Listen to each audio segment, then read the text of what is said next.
తేడా ఉంది టిడ్కో ఇంటికి మామూలు ఇండివిజువల్ ఇంటికి? అవును. నెంబర్ 2, అదే పేదవాడికి సంబంధించినటువంటి ఉపాధి అవకాశాలు అన్నటువంటిది జగన్ చేసిన పనికి చంద్రబాబు చేస్తానంటున్న పనికి రెండిటికి తేడాది. ఆ కుటుంబానికి 50,000 ఇచ్చాడా 60,000 ఇచ్చాడా ఆ కుటుంబం మీరు అబ్జర్వ్ చేస్తే అప్పట్లో టిఫిన్ బోళ్ళు కుప్పలు తెప్పలు వచ్చినాయి. మసాలాల బోళ్ళు, టిఫిన్ బోళ్ళు, చిన్న చిన్న చిల్లర కొట్లు, కూరగాయల కొట్లు 10,000 ఇచ్చేవారు. 18,000 రూపాయలు ఆ చేయూత పథకం కింద ఏదో ఇచ్చేవాళ్ళు, డ్వాక్రా రుణమాఫీ ఇచ్చేవాళ్ళు, ఆ కాపు నేస్తం ఇచ్చేవాళ్ళు, బీసీ నేస్తం ఇచ్చేవాళ్ళు, ఈబీసీ నేస్తం ఇచ్చేవాళ్ళు. ఈ డబ్బులతో 10,000 పెట్టుకుని బండి పెట్టుకున్న వాళ్ళు బోల్డ్ అంతమంది, లేకపోతే చిన్న టిఫిన్ బండి పెట్టుకున్న వాళ్ళు బోల్డ్ అంతమంది. దానికి తోడు పావలా వడ్డీ రుణాలు, వడ్డీ లేని రుణాలు, ఇవన్నిటి ఇంపాక్ట్ వాళ్ళకి వాళ్ళు స్వావలంబనకి ఇది ఒక పెట్టుబడి.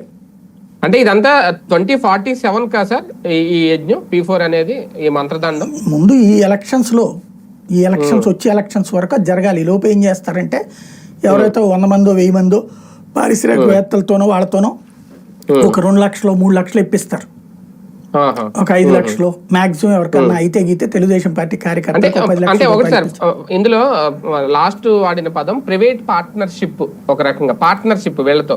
అంటే ఏంటి, వీళ్ళని ఒక కంపెనీలో డైరెక్టర్లు గానో లేదంటే పార్ట్నర్స్ గానో ఏమైనా చేస్తారా? పార్ట్నర్షిప్ అంటే